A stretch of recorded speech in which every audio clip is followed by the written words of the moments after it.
Денес имавме средба на представници на раководствата на двете партии, на Социјалдемократскиот сојуз и Либерално-демократската партија.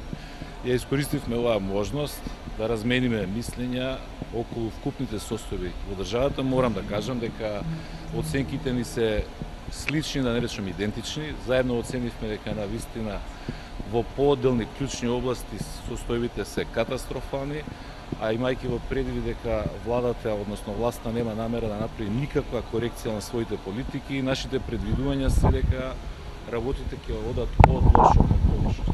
Сето тоа наметнува една ситуација во која што политичките партии од опозицијата имаат одговорност да се обидат да воспостават што е можно поголема комуникација помеѓу себе, да воспостават координација, соработка, се со цел да се изврши притисок на власта да ја коригира својата политика или ако тоа не се случи да дојде до промена на власта.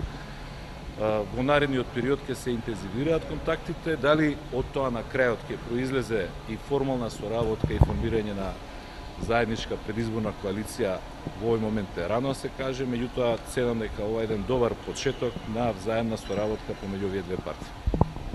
Власта го одби дуелот и соочување за најактуелната тема што се отвори оваа недела, со образложение да не го повлечете во Халта и ВМРО-ДПМН и Груевски. Значи не го одби власта ТВ дуелот, го одби лично Никола Груевски ТВ дуелот.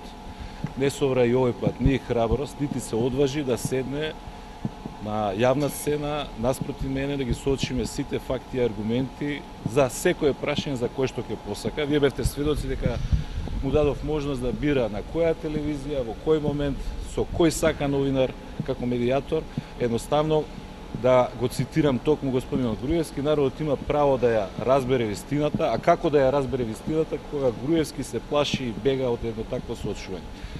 Образложението дека тоа не го прифаќа заради тоа што од другата страна би требало да седам јас, едноставно не држи. Тој не се на ни со Радмила Шекеринска, не се на ни со Зоран Заев и впрочем од како се бави со политика, кажете еден пример кога седнал на ТВ соочување со било кого. Ама да се говориме да не ми ги броите Миленко, Јанко, Латас и други. Благодарам.